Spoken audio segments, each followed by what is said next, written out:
के आवास पहुंचे हैं पंजाब के पूर्व CM Charanjit Singh Channi. IPS Y Puran के घर पर पहुंचे हैं। अहम जानकारी आपको दे रही है। पूरा मामला लगातार आगे बढ़ रहा है और अब इस पूरे मामले में जो पंजाब के पूर्व मुख्यमंत्री चरणजीत सिंह चन्नी की एंट्री हुई है, जो कि आईपीएस वाई पूरन के घर पर पहुंचे हैं। तो आपको बता दें कि यहाँ पर आपको बता दें ये पूरा मामला जिस तरीके से लगातार आगे बढ़ा है और कई सारे सवाल जो हैं वो भी उठते हुए इस पूरे मामले में नजर आए हैं। जहां आपको बता दें कि आरोपियों पर कार्रवाई की मांग की जा रही है। रोहतक में जो एसपी आवास है उसे घेरा गया है। पानीपत में भी कांग्रेस का प्रदर्शन देखा गया है।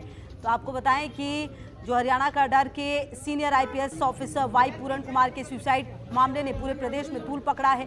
प्रदेश भर में आज एक और जहां कांग्रेस जिला मुख्यालयों पर रोज प्रदर्शन करती नजर आई, वहीं दूसरी तरफ आपको बता दें कि अनुसूचित जाति वर्ग भी अपना विरोध जाहिर कर रही है।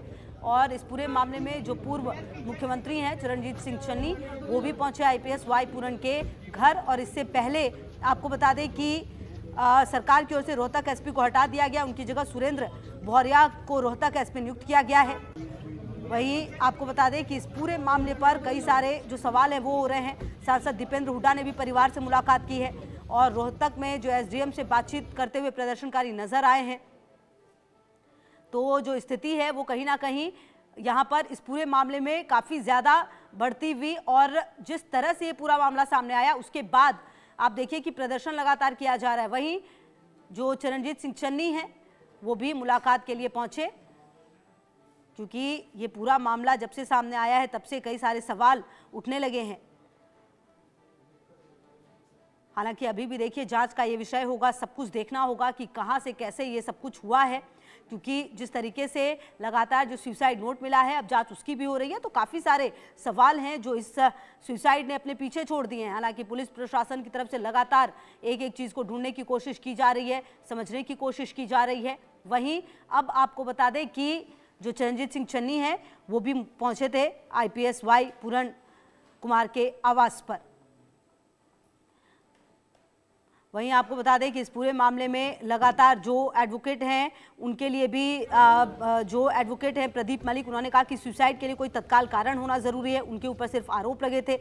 और देखिए ये जो है स्थिति वो कहीं ना कहीं अब कई सारे सवालों में ज़रूर आ रही है, क्योंकि कहा यह जा रहा है कि जो एडवोकेट है प्रदीप मलिक, उनकी तरफ से भी कहा गया कि सुसाइड नोट 8 पेज का है, लैपटॉप पर तैयार किया गया। अब लैपटॉप ही बता पाएगा कि वो सुसाइड नोट एक दिन में तैयार हुआ या उस कितना समय उसे लिखने में लगा होगा।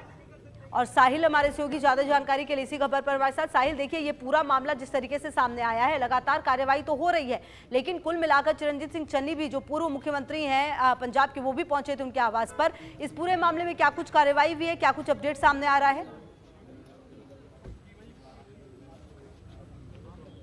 बिल्कुल, इस मामले में सरकार की ओर से एक बड़ा एक्शन लेते हुए रोहतक के एसपी नरेंद्र बिजरानिया को वहां से हटाकर उनकी जगह एसपी सुरेंद्र भौरिया को जो है वो लगा दिया गया। लेकिन उसके बावजूद भी परिवार जो है वो मानने के लिए तैयार नहीं है। उनका साफ तौर पर कहना है कि सख्त एक्शन जो है वो होना चाहिए। लगातार यही मांग उठाई जा रही है कि डीजीपी जो शत्रुजीत कपूर है उनके खिलाफ भी एक्शन होना चाहिए, और भी तमाम मांगे हैं। लेकिन अभी तक ये भी क्लैरिटी नहीं हो पाई कि परिवार जिस तरीके से आज उनका अंतिम संस्कार करेगा या नहीं करेगा, क्योंकि अभी तक ये भी जानकारी नहीं मिल पाई कि पोस्टमार्टम उनका हुआ या नहीं हुआ, या फिर परिवार वाली जो है वो जिस तरीके से राजी हो गए हैं पोस्टमार्टम को लेकर। तो लगातार जिस तरीके से परिवार का यही कहना है कि जब तक इंसाफ नहीं मिलता तब तक जो है वो जिस तरीके से मानने के लिए तैयार नहीं है, और उनका आक्रोश जो है वो लगातार बढ़ता जा रहा है। तो अगर बात की जाए पॉलिटिकल लीडरों की, तो लगातार पॉलिटिकल लीडर भी जो है वो यहाँ शोक व्यक्त करने के लिए पहुंच रहे हैं। कुछ देर पहले ही पंजाब के पूर्व मुख्यमंत्री चरणजीत सिंह चन्नी जो है वो यहाँ पहुंचे थे। उनके साथ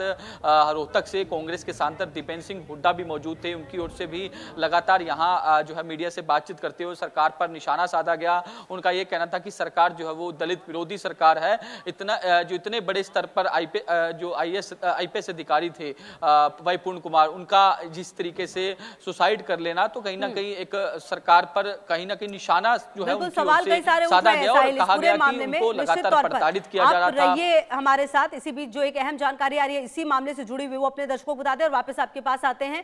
आईपीएस पूरन कुमार सुसाइड केस में बड़ा एक्शन सामने आया। हरियाणा सरकार ने रोहतक एसपी को हटा दिया है। रोहतक के एसपी नरेंद्र बिजारनिया पर गाज गिरी है। नरेंद्र बिजारनिया की जगह सुरेंद्र भौरिया को लगाया गया। एफआईआर में डीजीपी, एसपी समेत कई लोगों के नाम है। तो देखिए, कुल मिलाकर जो बात आप साहिल कह रहे थे थोड़ी देर पहले कि जो एफआईआर है उसमें भी डीजीपी और एसपी समेत कई लोगों के नाम है और अब बड़ा एक्शन लिया गया है इस पूरे मामले में साहिल, जहां पर एसपी को हटा दिया गया, रोहतक एसपी को।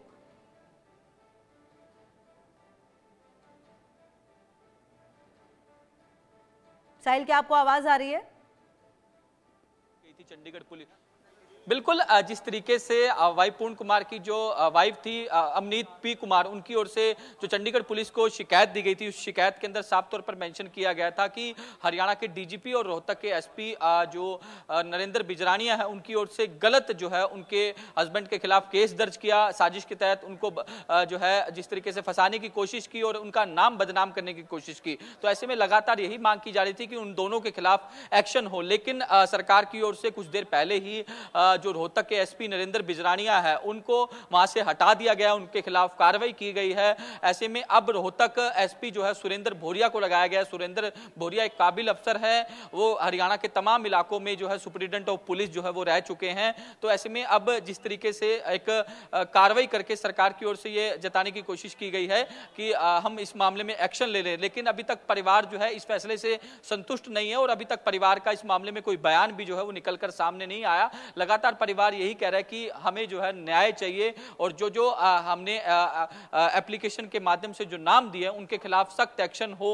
और एफआईआर को लेकर भी आपत्ति जो है वो परिवार की ओर से जताई गई है, क्योंकि कल उनकी पत्नी की ओर से चंडीगढ़ के एसएसपी को एक एप्लीकेशन देकर यह कहा गया कि जो एफआईआर दर्ज की गई है उसमें काफी खामियां है, उसको जल्द से जल्द दुरुस्त किया जाए। जो अक्यूज्ड है उनके नाम जो है एफआईआर के अंदर मेंशन नहीं किए। तो लगातार सवाल जो है वो उठाए जा रहे हैं और मांग यही की जा रही है कि जांच जो है वो निष्पक्ष हो और न्याय जो है वो उनको मिलना चाहिए। तो लगातार पॉलिटिकल लीडरों के यहां पहुंचने का सिलसिला भी जारी है। रणदीप सुरजेवाला कांग्रेस के राज्यसभा सांसद वो भी पहुंचे थे, इसके अलावा चरणजीत सिंह जो है वो भी पहुंचे थे, उनकी ओर से भी मीडिया से बातचीत करके सरकार पर निशाना साधने का काम जो है वो किया गया। तो ऐसे में लगातार पॉलिटिकल लीडर जो है वो यहां पहुंच रहे हैं, शोक व्यक्त कर रहे हैं, मीडिया से बातचीत कर रहे हैं और सरकार पर निशाना साधने का काम जो है उनकी ओर से किया जा रहा है। बिल्कुल, और कहीं ना कहीं साहिल अब तो ये देखना होगा कि इस पूरे मामले में जिस तरह से तमाम अपडेट सामने आ रहे हैं, क्योंकि आप देखिए जो ये पूरा मामला है जिस तरीके से आगे बढ़ा है, कल जो चिराग पासवान है उन्होंने भी इस पूरे मामले पर सवाल उठाए थे।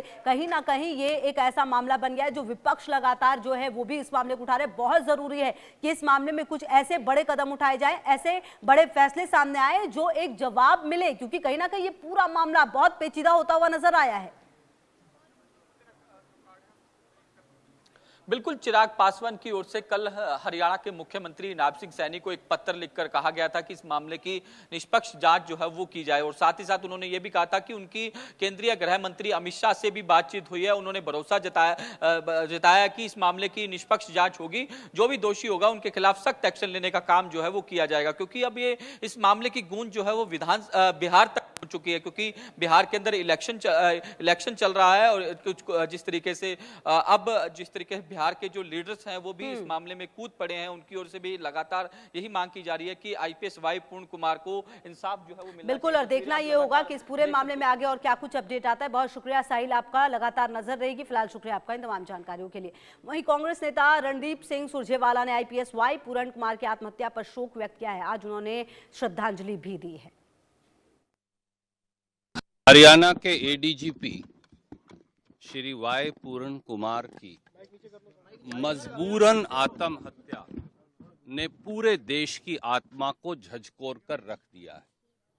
ये एक ऐसी हृदय विदारक और ऐसी मन टूटने वाली घटना है कि जिसने इसके बारे में सुना, पढ़ा, देखा, जो अमनीत जी को, जो वरिष्ठ आईएएस अधिकारी हैं और वाई पूर्ण कुमार जी को और परिवार को नहीं भी जानते, उनकी आंखों से भी आंसू जरूर टपके।